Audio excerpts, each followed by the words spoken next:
Hai guys, welcome back to my channel. Apa kabar semuanya? Ya, kita akan kembali mengupas kajian hukum tentang Undang-Undang Keterbukaan Informasi Publik guys. Undang-Undang Nomor 14 Tahun 2008 tentang keterbukaan informasi publik. Ya mungkin nanti kita akan ada beberapa sesi agar bisa lebih kita fokus. Nanti kita akan bahas ini bab per bab. Jadi untuk edisi kali ini guys, kita hanya membahas tentang satu bab saja ya guys dalam Undang-Undang Keterbukaan Informasi Publik. Kita hanya bahas bab ketentuan umum. Jadi saya akan sedikit kasih penjelasan agar minimal menjadi satu pencerahan. Ya, jadi Undang-Undang Keterbukaan Informasi Publik ini dia punya payung hukum di atasnya yang terkait, yakni ada di pasal 20, pasal 21, pasal 28F, dan pasal 28J Undang-Undang Dasar Negara Republik Indonesia tahun 1945. Ya guys, jadi kita coba akan mengupas ini. Yang pertama dari bab 1 guys. Kita pelan-pelan aja, yang penting kita bisa mengupas, membedah secara perspektif yuridis, analisis, dan juga pandangan-pandangan hukum terkait undang-undang KIP ini ya, Keterbukaan Informasi Publik. Oke, kita bahas dari bab 1. Bab 1 itu ketentuan umum di pasal 1. Jadi ini akan menjelaskan terminologi-terminologi yang digunakan di dalam setiap isi dalam Undang-Undang Keterbukaan Informasi Publik ini.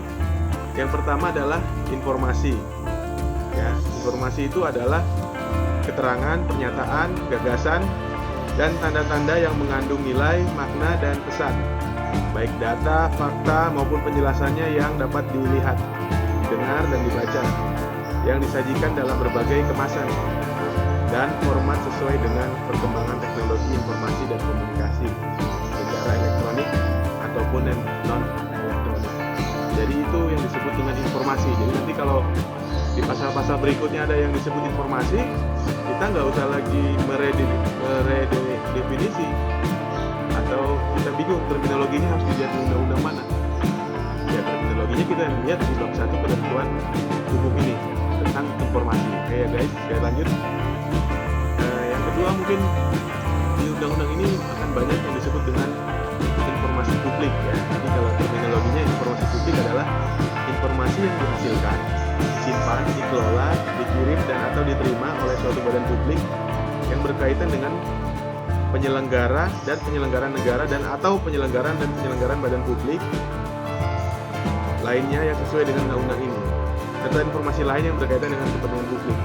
Jadi itulah informasi publik. Jadi kalau dari pasal-pasal nanti dari ayat apa itu informasi publik, nggak usah debatable, kembali ke terminologi tadi. Nah kemudian ini ada yang penting guys, dia menggunakan istilahnya yang ketiga itu ada terminologi yang disebut dengan badan publik. Nah badan publik itu apa? Badan publik adalah lembaga eksekutif ya guys, eksekutif, legislatif, ya, kemudian yudikatif ya. Ini dalam konteks politika kita tahu pembagian kekuasaan pemerintahan ya, eksekutif, legislatif, yudikatif, dan badan lain yang fungsi dan tugas pokoknya berkaitan dengan penyelenggaraan negara yang sebagian atau seluruh dananya. Nah, jadi dananya ini catatannya nih ya. Jadi nggak harus eksekutif, legislatif, yudikatif itu yang disebut badan publik, dan badan lainnya yang fungsi tugas pokok berkaitan dengan penyelenggaraan negara yang sebagian atau seluruh dananya bersumber dari anggaran pendapatan dan belanja negara atau anggaran pendapatan belanja daerah atau organisasi non pemerintah sepanjang sebagian atau seluruh dananya bersumber dari anggaran pendapatan belanja negara dan atau anggaran pendapatan dan belanja daerah dan juga sumbangan masyarakat dan atau luar negeri. Jadi pertanyaannya, yang menjadi badan publik dalam konteks Undang-Undang Keterbukaan Informasi Publik itu ternyata bukan hanya lembaga pemerintahan sampai kepada NGO, ya, lembaga survei masyarakat, organisasi masyarakat, ya, organisasi kepemudaan. Jika ada kuncinya di situ di dalam terminologi ini, bahwa dia memiliki sumber dari APBN dan atau APBD, dan juga berkaitan dengan fungsi dan tugas pokoknya berkaitan dengan penyelenggaraan negara, dia masuk pada terminologi badan publik. Nah, ada terminologi yang keempat, yaitu Komisi Informasi. Jadi, Komisi Informasi ini adalah lembaga mandiri yang berfungsi menjalankan undang-undang ini dan peraturan pelaksanaannya, menetapkan petunjuk teknis, standar layanan informasi publik, dan menyelesaikan kalau ada sengketa. Kalau ada sengketa, guys, ini juga bagian dari tugas dari Komisi Informasi nih. Menyelesaikan sengketa informasi publik melalui mediasi dan atau adjudikasi non litigasi. Jadi itulah disebut Komisi Informasi. Jadi nanti kalau ada di pasal berikutnya disebut Komisi Informasi, ya. Nah, kita langsung mindsetnya langsung pakai terminologi di bab 1 ini, di ketentuan umum, ya. Biasakan demikian, guys. Sekali kalau kita lihat pasal, jangan cuma lihat pasal depan, pasal mana yang kita tuju, tapi langsung kita lihat dulu ketentuan umumnya, sehingga kita jelas. Oh iya, yang disebut dengan misalnya disebut dengan Komisi Informasi itu, terminologinya itu ada terminologi bersama. Jadi kita dalam membahas nanti membedah pasal-pasal ini, kita clear, guys, jelas, ya. Ini Komisi Informasinya tadi sudah jelas, ya. Nah, ini satu lagi, guys. Kemudian apa yang disebut dengan, kalau kita lihat sengketa informasi publik. Jadi sengketa informasi publik ini adalah sengketa yang terjadi antara badan publik dan pengguna informasi, ya, yang berkaitan dengan hak memperoleh dan menggunakan informasi berdasarkan perundang-undangan. Kemudian ada juga beberapa istilah lainnya, ya, seperti contoh misalnya mediasi. Ya. Mediasi itu apa sih? Mediasi itu adalah penyelesaian sengketa informasi, ya, penyelesaian sengketa informasi publik antara para pihak melalui bantuan mediator Komisi Informasi. Nah, itu mediasi, ya. Kemudian ada istilah adjudikasi, terminologi adjudikasi. Itu apa itu adjudikasi? Adjudikasi adalah proses penyelesaian sengketa informasi publik antara para pihak yang diputus oleh Komisi Informasi. Jadi, jika nanti mediasi tidak berhasil, itu kan ada adjudikasi. Nah, tetapi kalau mediasinya berhasil, ya disepakati, itulah bagian dari menjadi undang-undang bagi para pihak. Nah, ini udah seperti itu, guys. Nah, kemudian ada istilah pejabat publik. Jadi kalau di pasal-pasal nanti kita lihat, apa sih itu pejabat publik? Adalah orang yang ditunjuk dan diberi tugas untuk menduduki posisi atau jabatan tertentu pada badan publik. Ya. Nah, kemudian ada juga dalam terminologi itu ada yang disebut dengan pejabat pengelola informasi dan dokumentasi, ya. Nah, ini istilah yang cukup sering nanti akan kita temui, disebut dengan PPID, pejabat pengelola informasi dan dokumentasi. PPID, ya, guys, ya. Nah, PPID ini adalah pejabat yang bertanggung jawab di bidang penyimpanan, ya, bertanggung jawab di bidang penyimpanan, pendokumentasian, penyediaan, dan atau pelayanan informasi di badan publik, ya. Kemudian di Undang-Undang Keterbukaan Informasi Publik ini juga ada terminologi yang disebut dengan orang, ya. Orang, ini orang bukan orang juga. Saudara orang. Nah, kita nggak akan berdebat, guys, apa yang dimaksud dengan orang. Nah, landasannya ini, bolak-balik saya bilang, kita lihat ke terminologinya lagi. Ketentuan umum yang dimaksud dengan orang adalah, orang adalah perseorangan, kelompok orang, badan hukum, atau badan publik sebagaimana dimaksud dalam undang-undang ini. Nah, jadi yang menjadi subjek dalam keterbukaan undang-undang KIP ini adalah, kalau disebut orang, itu bisa badan hukum, bisa PT, ya, bisa koperasi, bisa organisasi, ya.